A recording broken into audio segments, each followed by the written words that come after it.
Kalian udah pernah lihat gambar yang ini belum? Atau yang ini? Nah, sebenarnya gambar-gambar tersebut tuh di-generate atau dibikin ya, diciptakan dengan teknologi deepfake. Teknologi ini tuh awalnya digunakan untuk hal yang tujuannya nggak negatif dong. Tapi ternyata sayangnya makin kesini dimanfaatkan oleh oknum-oknum tertentu untuk kejahatan terutama ke ranah finansial. Nah, kalian udah tahu belum? Ternyata si teknologi deepfake untuk kejahatan ini justru berkembang sangat pesat terutama di Vietnam dan di Filipina. Deket banget kan sama Indonesia, bahkan grow-nya aja sampai 1.500 lebih. Nah, yang lebih nyereminnya lagi, data dari Deloitte yang memprediksi di tahun 2027 itu ternyata makin tinggi, bisa mencapai 1.550% growth-nya. Nah, makanya sebelum benar-benar tumbuh di Indonesia dengan pesat, dari sekarang kita mulai antisipasi ya. Tapi gimana caranya? Ya udah, yuk kita bahas. Deepfake itu apa sih? Ya, tadi kita udah sempat kayak ngasih sekilas ya gambaran. Kalau ternyata deepfake ini tuh sebenarnya kurang lebih adalah teknologi yang digunakan untuk meniru atau memimik suatu persona.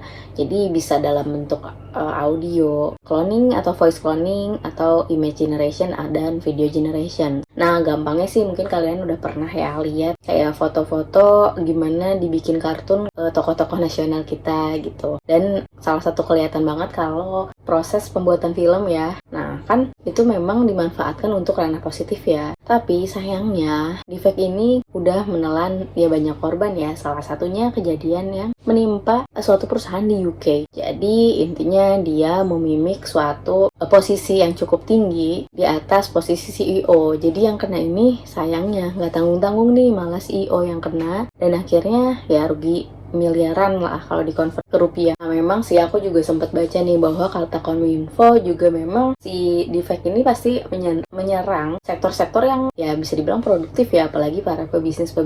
Tapi tenang aja, AI itu masih punya kelemahan, terutama cara berpikir mereka nggak sekompleks kita, dan terutama karena mereka cenderung mempelajari pola-pola dan pattern-pattern tertentu ya. Jadi ya selamat buat kita orang-orang random yang ya harusnya lebih susah dong digantikan oleh AI, karena untuk hal-hal random AI masih belum oke nih. Nah, jadi ini adalah salah satu spill yang nanti aku kasih juga tipsnya yang nomor 3 tadi. Tadi kan udah ada spillnya sedikit, terus gimana? Apa sih hal-hal yang ya udahlah realistis aja harus ngelakuin apa? Nah, yang pertama paling penting sih memang selalu batasi persebaran data kalian. Terutama data tuh apa aja sih? Yang pasti kan data personal, juga data-data media ya, maksudnya kayak suara kalian, foto dan video. Kalau bisa sih dibatasin ya. Maksudnya juga bisa akun-akun kalian bikin private. Jadi siapapun yang follow atau misalnya ngasih message ke kalian tuh bisa kalian verifikasi dulu baru di accept.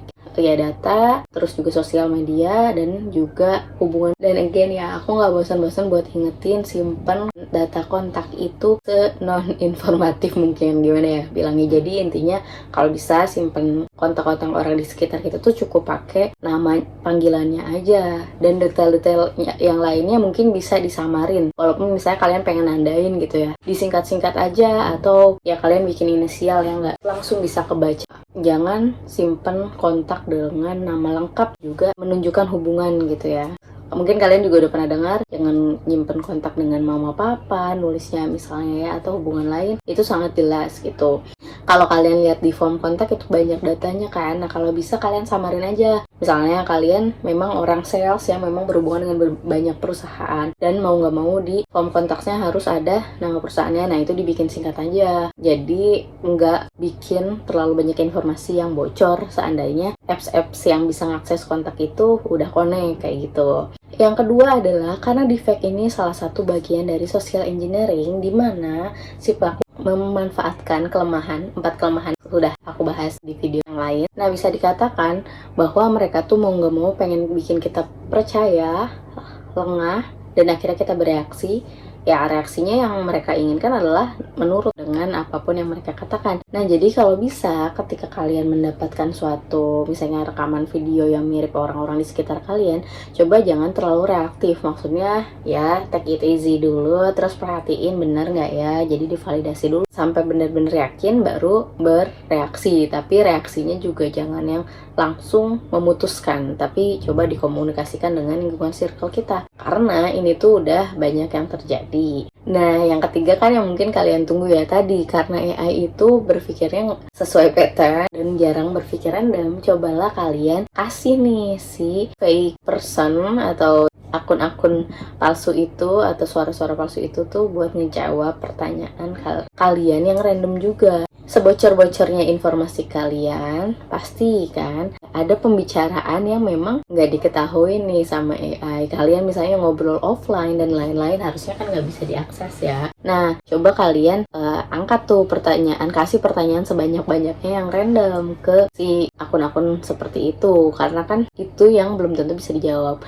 Kalau jawabannya mulai aneh dan kok nggak menjawab atau ngelantur kemana-mana, udah deh, mending jangan dilanjutin. Karena seandainya orang itu benar dan ngejawab pertanyaan kalian yang ngaco, mungkin orangnya juga lagi nggak benar-benar sungguh-sungguh gitu ya, dalam posisi yang ya tidak 100% sadar mungkin. Nah, kayak gitu sih intinya. Kasih pertanyaan-pertanyaan atau kayak double atau triple verification dalam ya secara humanis lah ya kalau kayak gitu. Nah, mungkin segitu dulu. Kalau kalian ada saran tambahan lagi boleh di-put ya. Aku coba improve untuk video yang selanjutnya. Semoga ini bermanfaat. Jangan lupa di-sharing ke circle kalian. Oke, makasih.